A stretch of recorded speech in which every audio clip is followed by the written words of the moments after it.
Hi friends, এই দেখো আজকে আমি পনিরের একটা রেসিপি বানাবো। পনির ইয়ামি বলতে পারো, ঠিক আছে। আর এই দেখো রেডি করেছি, আমি পনিরটাকে পিস পিস করে কেটে নিয়েছি। পনির আমি ভাজবো না, তোমরা চাইলে ভেজে নিতে পারো। প্লাস এই যে আদা কুচিয়ে নিয়েছি, হ্যাঁ। আর এটা হলো জিরে, গোটা জিরে, শুকনো লঙ্কা আর গোটা দারচিনি। এটা একটা পিউরিফাই রেডি করছি পেস্ট।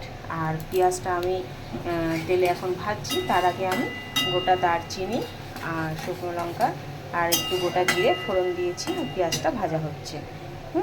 আর পিউরিফাইটা আমি করেছি হচ্ছে তোমার এই যে পেস্টটা রেডি করেছি, এটার মধ্যে আছে কাঁচা লঙ্কা, টমেটো, চালমগজ, কাজু আর মাখনা, এগুলো দিয়ে সব আমি রেডি করেছি, ঠিক আছে।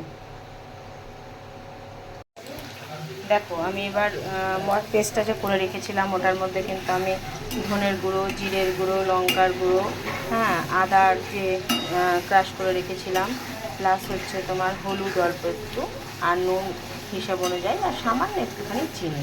এবার এটা দেখো, ঠিক আছে। এটা এখন ভালো করে মশলাগুলো সব দিয়ে দিয়েছি এর মধ্যে, আর পেস্টটা যে বানিয়ে রেখেছিলাম, এবার এটা একটুখানি ভালো করে একটু কষিয়ে নেব, একটু কষবে, হ্যাঁ, যাতে তেলটা ভালো করে বেরিয়ে যায়।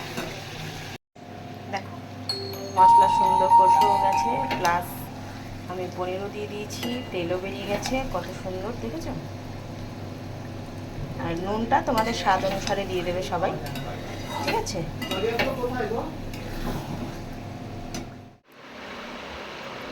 এই দেখো তাহলে আমাদের পনির রান্না করে রেডি হয়ে গেল।